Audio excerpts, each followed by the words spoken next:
আসসালামু আলাইকুম ওয়া রহমাতুল্লাহি ওয়া বারকাতুহু। সকল প্রশংসা সেই মহান সত্তার যিনি আমাকে এই কাবিল মনে করেছেন যে আজকে আমি আইওএম এর একজন তলিবা। আলহামদুলিল্লাহ। আমার দিনে ফেরার গল্প কি লিখব বা কিভাবে শুরু করব বুঝতে পারছি না। কারণ আমি কি আসলেই দিনে ফিরতে পেরেছি? আমি নিজেও জানি না এটা। তবে প্রতিনিয়ত আমি চেষ্টা করছি, ইনশাআল্লাহ।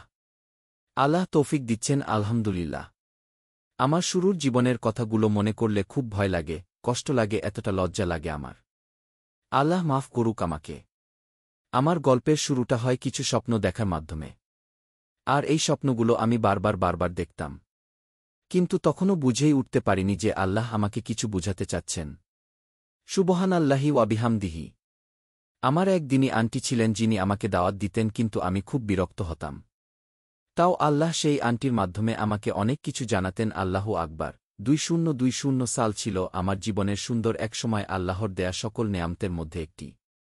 যে মেয়ে নামাজ পড়ত না, সেই মেয়ে ফরজ মিস হয়ে গেলে কান্না করত। বেপর্দা মেয়ে পর্দার আড়ালে চলে এল। তবে আমি তখনও জেনারেল পড়ুয়া ছাত্রী। এই পর্দা মেইনটেইন করেই এইচএসসি দিলাম, তারপর তো ভর্তিযুদ্ধ শুরু। তবে সত্যি বলতে যদিও পর্দা করতাম, কিন্তু এর আসল অর্থ আমি তখনও বুঝে উঠতে পারিনি। হায়, আমার রব আমাকে একটু একটু করে সেই শুরু থেকে মর্ম বুঝিয়ে দিয়েছেন। আমি তখন পর্দা করেও কণ্ঠের পর্দা করতাম না। তাও আমার এই পরিবর্তন আমার পরিবার, আত্মীয় স্বজন মেনে নিতে পারেনি। কত কথা যে শুনতে হয়েছিল আমাকে আল্লাহ ভাল জানেন। আমার আম্মু খুব রাগ করত, কেন এভাবে ভাইদের থেকে মুখ লুকাচ্ছি, আব্বু বকত কেন এসব নাটক শুরু করেছি ইত্যাদি। যাই হোক, এভাবে পর্দা আর সমাজ নিয়েই আমি ভর্তিযুদ্ধে আসলাম। মেডিকেলে পড়ার ইচ্ছে লালন করতাম খুব। তবে মেডিকেলে হয়নি চান্স, কিন্তু নার্সিং এ চান্স পেয়েছিলাম স্বনামধন্য এক কলেজে, আলহামদুলিল্লাহ। ভর্তি পরীক্ষার চলাকালীন আল্লাহর রহমতে কোথাও মুখ দেখাতে হয়নি, আলহামদুলিল্লাহ। আল্লাহ যে কিভাবে পার করেছেন আমাকে, সুবহানাল্লাহ। নার্সিং এ ভর্তি হওয়া নিয়ে আমি কেন জানি এক্সাইটেডই ছিলাম, এই ভেবে যে মেডিকেল হইনি তো কি, এভাবে তো রোগীদের কাছে থাকতে পারব আর আমার প্রচুর টাকা আয় করব আশায়। তবে এই নার্সিং কলেজে ভর্তি হওয়াটাও আল্লাহর কাছ থেকে আমার জন্য এক নেয়ামতি ছিল, সুবহানাল্লাহ। আল্লাহ আমাকে ছেকে ছেকে বের করে নিজের করে চাচ্ছিলেন, এখনও চাচ্ছেন, সেটা এখন বুঝি, আলহামদুলিল্লাহ। এই কলেজেই আমি প্রথম বোরকা ছাড়া ক্লাসে যাই, বোরকা ছাড়া ডিউটি করতে যাই, আর কত কি করতে হয়। বোরকা জিনিসটা যে কি, এটার মর্ম আমি বুঝেছি এই সময়। আমার চোখের পানিগুলো আল্লাহ দেখেছেন, আর হয়তো খুশিও হয়েছেন এই ভেবে যে তার এই নাফরমান বান্দি বুঝতে শিখছে তাহলে কণ্ঠের পর্দা যে কতটা বেশি গুরুত্বপূর্ণ হয়।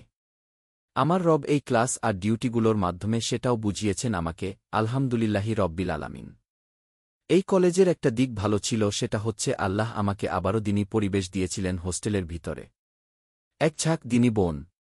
মনে হতো নবীজি এর জামানায় চলে গিয়েছি নাকি।